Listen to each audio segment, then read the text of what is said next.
Seandainya saya nih non-muslim, lalu saya ingin mengajukan diri saya sebagai seorang pemimpin rakyat. Apakah saya sah untuk melakukan itu? Begini ya, muslim, non-muslim ada di negara ini. Misalkan seorang non-muslim ingin jadi kepala daerah, ya silakan saja. Yang penting jangan maksa orang untuk memilih dirinya, kan begitu? Betul. Ya sudah begitu. Oke.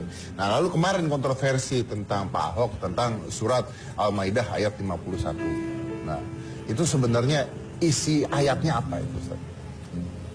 Kita tempatkan pada tempatnya dulu lah ya.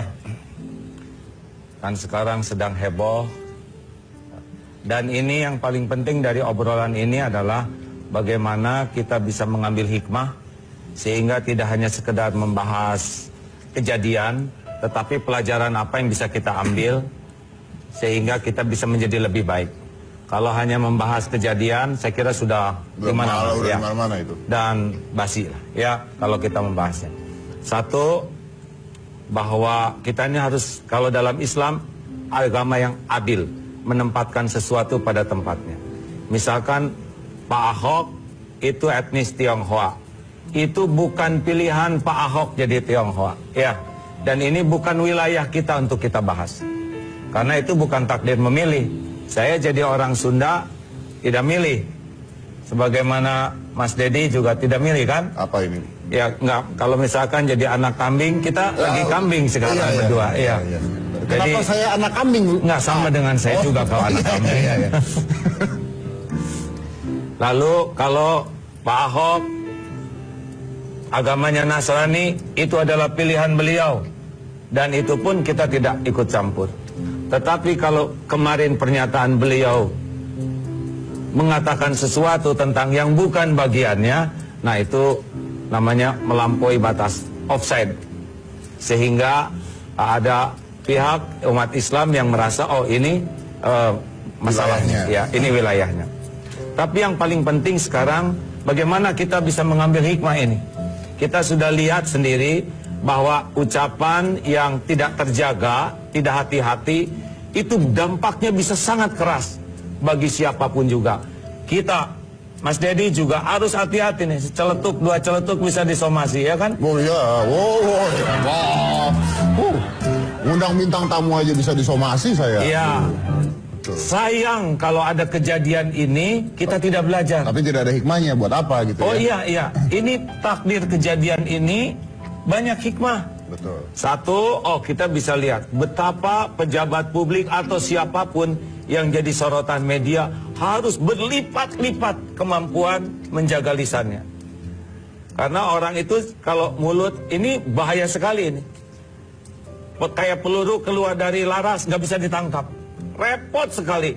Harus banyak energi terbuang, konflik ini banyak waktu, pikiran, rugilah. Betul. Satu, yang kedua, sekarang semua orang juga jadi pengen tahu apa itu Al-Maidah. Iya. Betul. Banyak yang marah tapi nggak ngerti. Iya. Dan yang jadi banyak yang pengen tahu. Ini juga belum tentu baca semua. Itu gitu kan.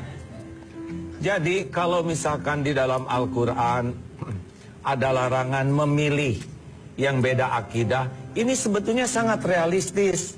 Karena seseorang yang beda akidah Islam itu nggak akan bisa memahami tentang Islam. Misalkan orang yang beda akidahnya, dia tidak akan bisa memuliakan Allah sebagaimana umat Islam memuliakan Allah. Tidak bisa memahami, karena dia tidak beriman kepada Allahnya, ya. Dan itu haknya untuk tidak beriman. Tapi kalau seseorang memimpin dan tidak paham, pasti nggak akan mengerti bagaimana bersikap, betul? Yang paling tepat. Contoh sholat. Bagi yang non-Islam mungkin bingung, kenapa Islam begitu?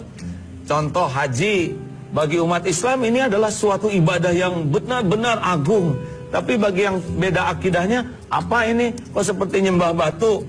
Tentu akan sangat berbeda. Jadi kalau ada anjuran untuk tidak memilih, itu adalah hal yang sangat realistis. Karena umat Islam memerlukan pemimpin yang mengerti bagaimana memimpin umatnya supaya lebih baik imannya, lebih baik akhlaknya. Dan ini bukan masalah sara, ya. Ini adalah seperti Mas Dedi ngajarin anak supaya jadi orang benar sama. Jadi bukan masalah kebohongan, saya menganjurkan silakan baca Al-Maidah lah. Kalau saya disebut kebohongan kan salah, itu kan tugas saya, betul? Betul, ada di sana tulisannya Pak. Ya, dan sekarang saya bersyukur Pak Ahok bisa minta maaf. Lalu apakah ini diproses? Ya nggak apa-apa, jalan yang menentukan salah benar nanti biar pengadilan. Ya, Pak Ahok kita hargai, minta maaf, dan lebih mantap lagi gentleman, ya, karena beliau yang berucap, beliau tanggung jawab. Dan kita semua belajar, dan kita semua menahan diri, dan ke depan semua lebih baik. Setuju? Setuju. Bagaimana dengan orang yang tersinggung terus marah-marah terus anarki? Saya tidak setuju. Ya, marah boleh, tapi berbuat zolim kepada siapapun tidak ada dalam Islam. Ya, Islam tidak mengenal kezoliman, termasuk dalam pertempuran sekalipun. Tidak ada. Islam adalah agama yang adil, menempatkan sesuatu pada tempatnya. Oke, jadi tidak boleh ada penzoliman dan sebagainya. Tidak boleh. Maaf Pak, Rasulullah tuh ada orang ngobrol di atas kuda, disuruh turun tuh. Kenapa? Ya masa ngobrol di atas kuda, ya biarlah kalau mau ngobrol di bawah saja, karena kan berat punggung kuda. Kasihan kudanya. Ya, untuk hal seperti itu aja dilarang. Ada lubang dipipisin, itu sudah zolim, karena yang di dalamnya kan bisa teraniaya. Ada ibu-ibu ahli ibadah, rajin ibadah, tapi mengurung seekor kucing, tidak diberi jalan untuk nyari makan, dan tidak diberi makan, itu ibadahnya tuh nggak ada nilainya. Hanya akhlak ke kucing aja sudah begitu. Ada seorang wanita yang hilaf, pezina, kemudian dia melihat ada anjing kehausan. Lalu dia turun ke sumur sampai buka slopnya, ya, dia gigit, turun ke sumur, ambil air, sambil jongkok dikasihkan ke anjing. Ini Allah menyaksikan, dan Allah menghargai kebaikan wanita yang tergelincir berzina ini, memberi minum, itu diampuni dosanya.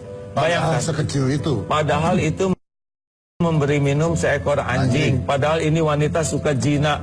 Allah menghargai kebaikan sekecil apapun. Itu